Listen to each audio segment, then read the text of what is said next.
Okay, so we are down to the final 2 weeks of football.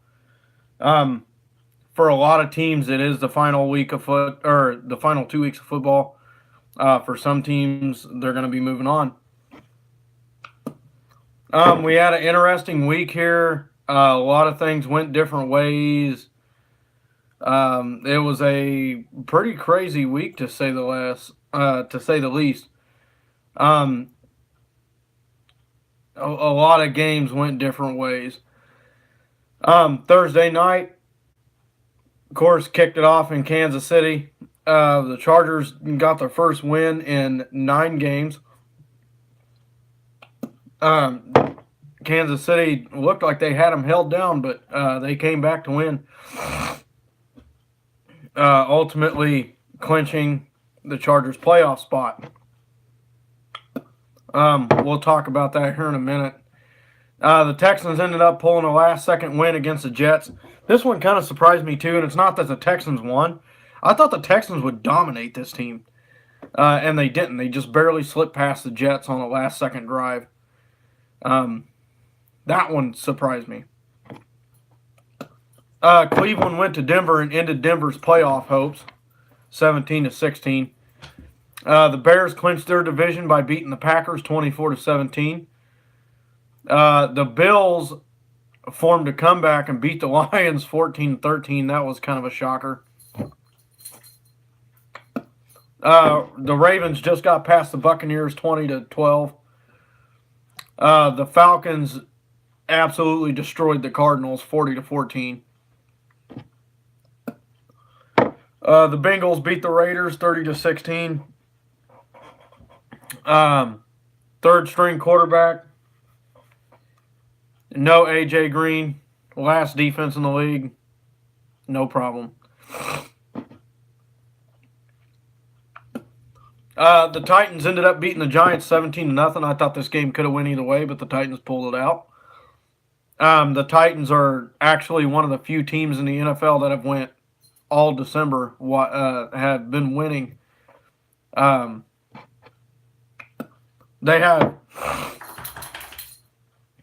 let's see, they got a 3-game winning streak through December, and the only other team that's won every game in December is the Chargers.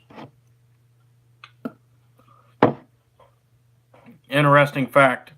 The Vikings were playing at home and they blew the Dolphins out 41-17. Didn't really see that coming. The Redskins kept their playoff hopes alive by beating the Jaguars 16-13. Some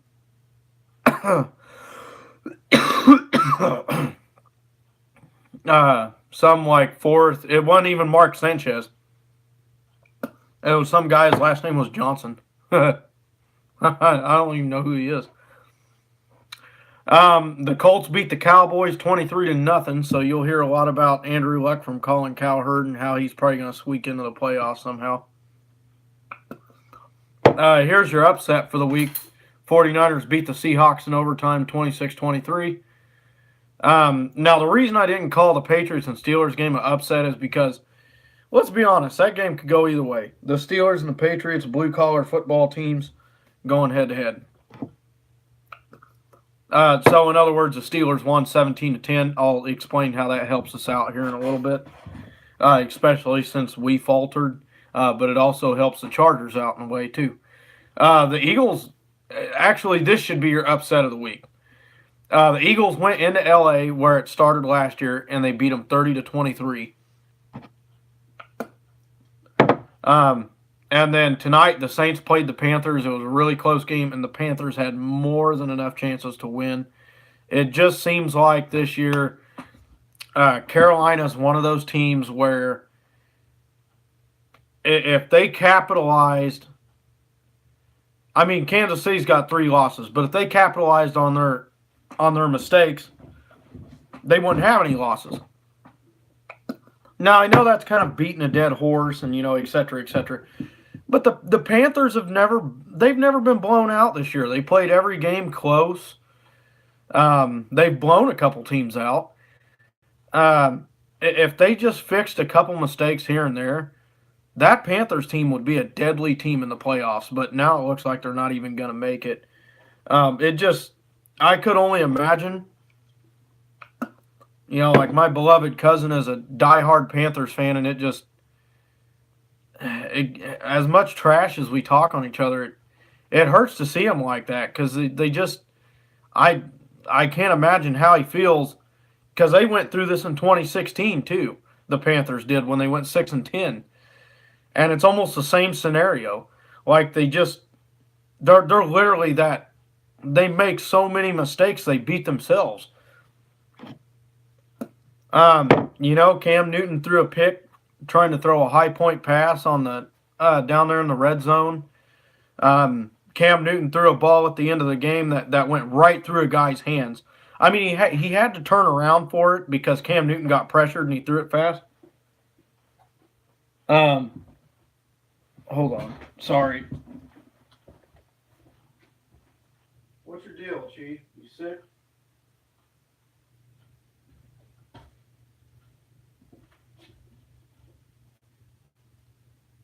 You okay?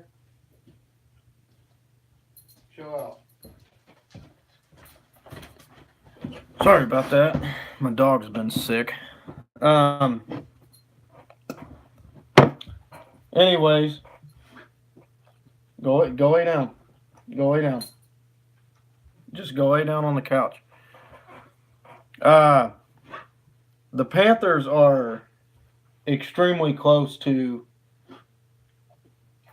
winning pretty much all of their games. I mean, it just he threw it behind him, but at the same time, when you get both your hands on it, you should probably. And he didn't fully extend his arms. He didn't have to. The ball was right there. It almost hit him. I could only imagine how frustrating that is. So, this video obviously got extended because of that. But we're going to go to week 16 here. I'm going to put in my opinions. And then we'll look at the playoff race and go from there. We have no Thursday night game this week. The games will start on Saturday. Interesting matchups on Saturday. I will be watching both of them. 4:30, the Redskins play the Titans. It's at Tennessee. The Titans, there's no reason why they shouldn't win that. And they stay alive in the playoff race that way, if they win.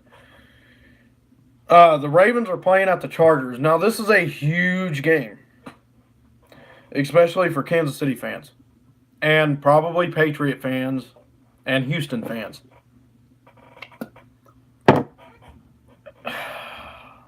I don't know who to pick here. Baltimore's playing decent. The Chargers are playing decent. But I don't know. I don't know if Baltimore's one-dimensional enough to be shut down by the Chargers. And you never know what you're going to get with the Chargers. They're playing pretty good football this year. They play a lot better in the second half. So if Baltimore gets an early lead, don't bite on anything. Because the Chargers are a second-half team this year. They are known to come back. And ultimately, that might be what bites them in the playoffs.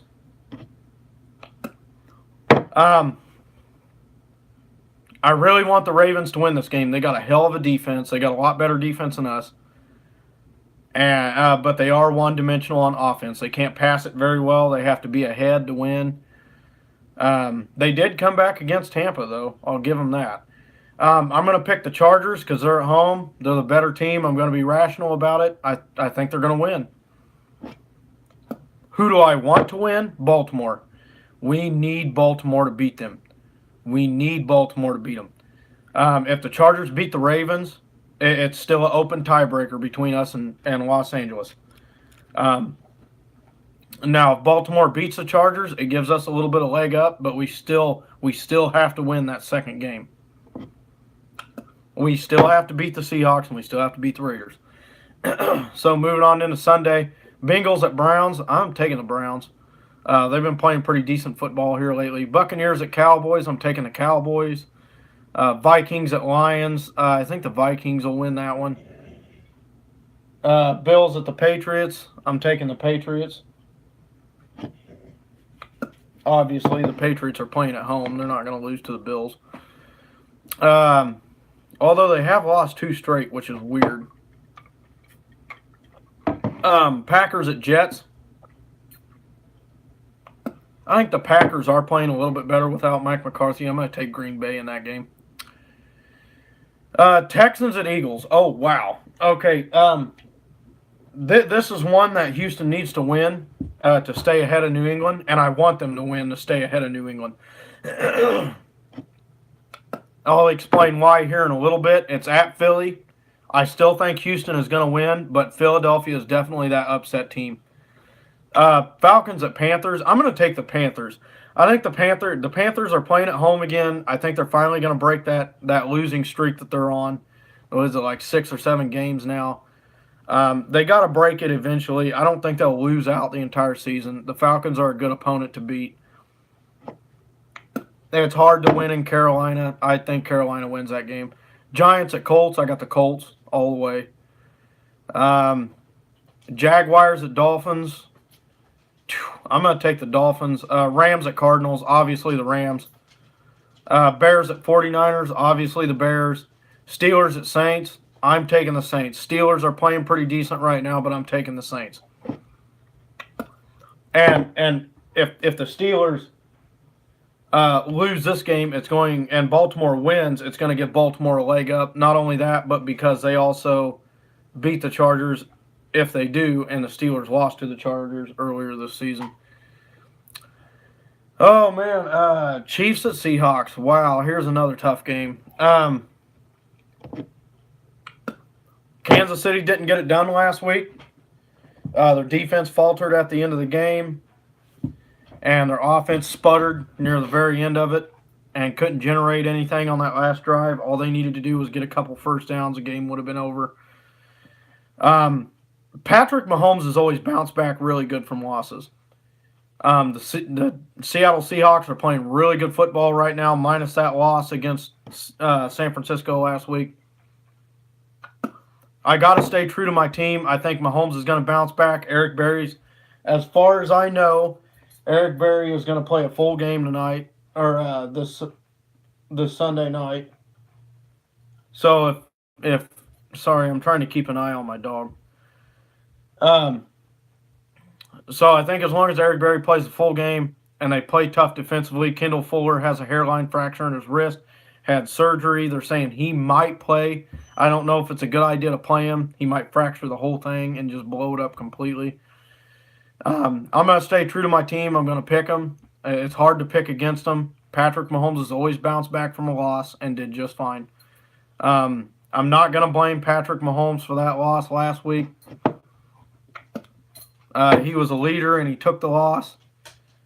But I really do think he played decent enough to win that football game. 29 points. That's a decent amount in the NFL. In today's day and age, it may not be enough.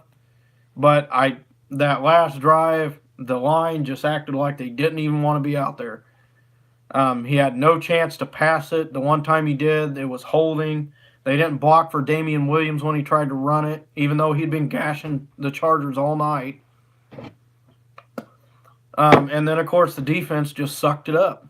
And I think part of that had to be Kendall Fuller playing with a hairline fracture in his wrist the whole fourth quarter. But, the other part of it was the guys just weren't picking up their assignments. So I'm taking Kansas City there. Broncos at Raiders. Oh,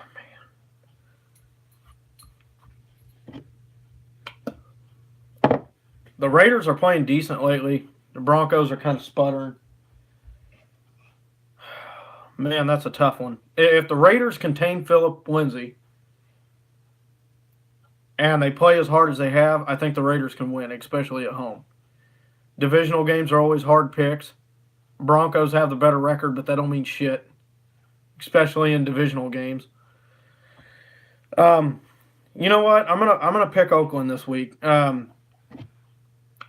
They really had a down game last week. I think they're going to win this week. So let's go ahead and get this playoff picture thing out of the way, and look at it now, and let me explain what this team has to do to stay on top. All right, so the Chargers avoided death by winning against us. Now, why is this important? Because so far the Chargers have beat the same teams we have and lost to the same teams we have, and vice versa. So when the Chargers won Thursday night, they locked up their own playoff spot. Kansas City's locked up their playoff spot. Since New England lost, which was what we was hoping for, that bumped Houston into that second seed since they won. The dream was go 12-2, beat the Chargers, win the AFC West. The Patriots lose, Houston wins, knocks the Patriots down, makes it impossible for them to catch us. And then Houston still has a chance, but as long as we win out, just do our part, it would be a perfect scenario. New England would have to take that wild card. The Texans would be up in that second seed, but it didn't happen that way. So what do we have now? Okay. Well, basically what we got now is Kansas City's still in the first seed technically, because we only have one divisional loss and the Chargers have two. So what does this mean? This means Kansas City pretty much has to win out. The only way that it can stay the way that it is if the Chargers lose Sunday and then we go and lose, it would stay the same. If the Chargers win and we lose, the Chargers will get that game up. If we win out and the Chargers win out, that's it. We lock up the West. So here's the scenario. In the next two games, Kansas City's got to play at Seattle. Chief, what are you doing?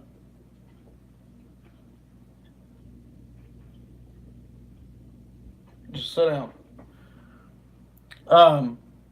So we got to play at Seattle. That's a tough one. Then we got to play Oakland at home.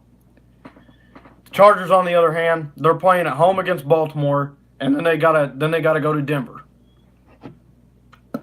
So what's the ultimate consequence here? Well, we've got to win that divisional game at the end of the season. But if we lose this week and they win this week and they win the next week and we win the next week, it ain't gonna matter. Their overall record will still be one better than us. Even though our divisional record will be better, it won't matter. Their overall record will be better than ours by a game. I know that makes absolutely no sense, because to win the division, you got to have the best record divisionally. Well, the point is, we'd only have one divisional loss, but they'd be a game up on us. Bottom line is, Kansas City's got to win out, and even if we just got to do our part. And even if the Chargers win out, we still come out on top. We have to capitalize where the Chargers make mistakes. We just got to do our part from here on out. We can't expect the Chargers to lose. They're a good football team. Hopefully the Texans keep winning. Hopefully the Patriots keep losing. Or they just stay where they're at, because right now it's impossible to catch that first seed. So whoever wins this division is going to take the first seed, unless we drop games and the Chargers drop games, and the Texans will move into that first seed if they keep winning. So that's kind of the playoff scenario. I'm going to let this dog out. He's not feeling too good.